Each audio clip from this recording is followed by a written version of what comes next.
This program is brought to you by Community Trust Bank, Medical City, Bid Select, and the Neely School of Business at TCU.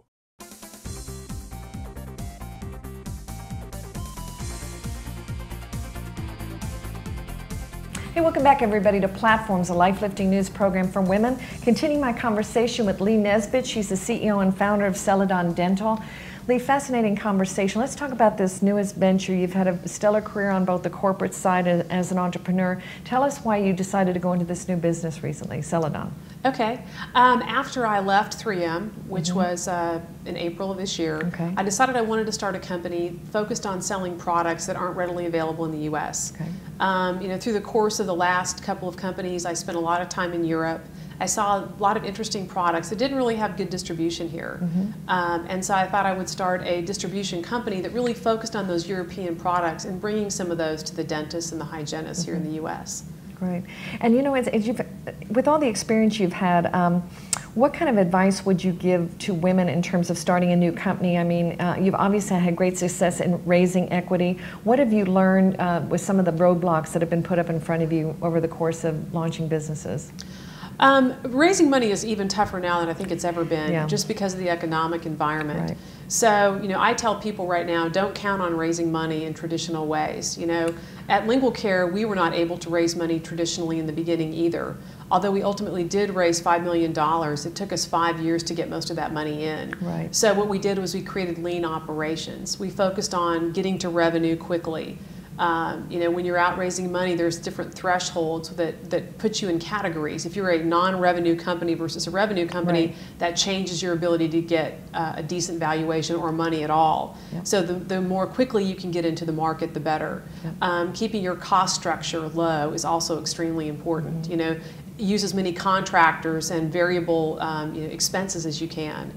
So I think that's extremely important. On Celadon Dental, I'm not raising money. I'm fortunately able to use some of the money that I acquired during the sale. With the buyout with 3M? Sure, the buyout of 3M with my former partner and I are both partners in this business. So I'm blessed to have that opportunity myself. Advice I give female entrepreneurs, one of the hardest things I ever heard, I asked a friend of mine who's a venture capitalist after going to many, many meetings trying to raise money for Lingual Care. I said, what am I doing wrong? And he said, you want the truth? And I said, yeah, actually I do want the truth. Did you say you can't handle that? I said, yeah, I do want the truth. He said, it's because you're a woman. He said, we get women in here every day, pitching deals. He said, and if we really like the deal, the first thing somebody asks when she walks out the door is, what role can we put her in? Can we make her the marketing leader or the sales leader or the CFO? Or the HR specialist. But we don't want her in the CEO role. This is a major key area. So what was your response when he said that? I said, thank you, for telling me the truth. And I have to admit that when we sold Lingual Care to 3M, I composed an email, actually in the car driving through Germany. I made a mailing list of every venture capital and investment person that had ever said no to me, so I could email them the press release of our acquisition the morning that it was released by 3M. Love it, love it, love it, love it, love it. All right. So let me ask you this. What has been the most important business decision you've made to date in your career, would you say? I think the decision at Lingual Care not to pursue venture capital, to just say, you know what, we're going to go after a different kind of investor. And what we did is we went after entrepreneurs, successful people. We had a lot of high net worth folks who came into our deal. We raised some money with a German venture firm. And when I got their brochure and thumbed through it and saw that 4 out of their 8 CEOs for their portfolio companies were women, I knew that that was a good place. That was a sign, maybe. Yeah, but I decided to quit banging my head against that wall. Interesting. Let's ask about what has been the most difficult thing you've had to overcome in your life, either professionally or personally, would you say? Personally, I got a little bit of a rough start. I'm actually a high school dropout. Most people don't know that about me. You're kidding. No, my father died when I was young, and I was kind of left to my own devices at the age of 16. Wow. And I struggled for about 4 years. And I ended up getting a GED and going back to college. And I always tell people, it doesn't matter where you start, it matters where you finish. And you can make mistakes along the way, But you know, your past doesn't have to equal your future if you're willing to look at that and make changes. Absolutely. And really follow your dreams. Remarkable young woman.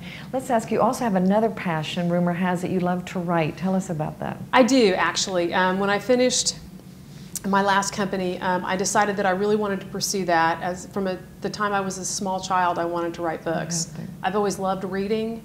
I love telling stories.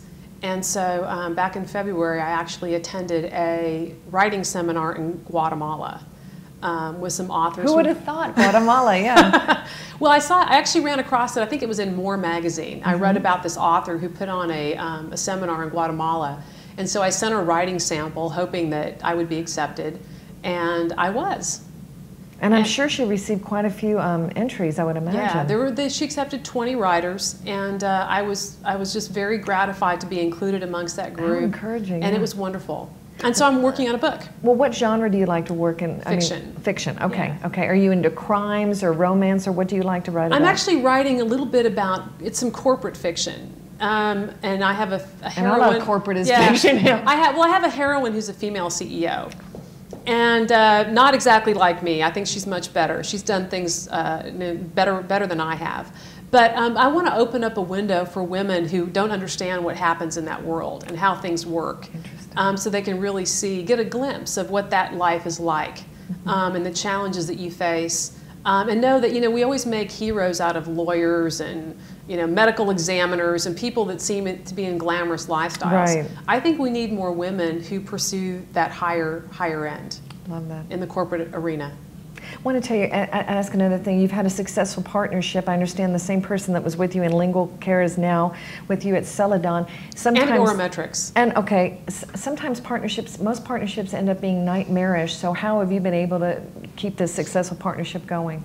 I think the good thing is that my partner in these businesses is a German engineer with a background. He's a mechanical engineer. And his background is very technology driven, very detail oriented. He's also good on the finance side. Beautiful. And because our skill sets aren't the same, we don't have a lot of overlap. Yeah, exactly. And that's made it a lot easier for us to work together. You know, we've got about a minute left. I just wanted to ask you, you blew my mind about that earlier story. At this stage in your life, define success for you. I think success is feeling comfortable in your own skin. It's feeling good about who you are and where you're at, you know, and accepting the things that have gone well and the things that haven't gone well, right. And being able to encapsulate those together and saying, you know what, that's what's made me the person that I am today, and liking who that person is. And just to close, Lee, fill in the blank. If I had known then what I know now. You know, I have no regrets. You know, because I feel like every experience that I had, whether it was a mistake, you know, if you threw it into that bucket, or success or a failure, has made me who I am and taught me the things I needed to know to get here. And I like where I am today. So I don't know that I would have done anything different. Plus, you got great teeth, so no wonder she's in the dental care industry.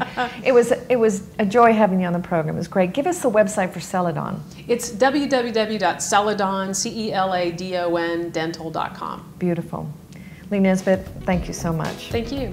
Ladies and gentlemen, that wraps our show for this week. I'm Shivaun Palmer with Platforms, the life-lifting news program for women. See you next week.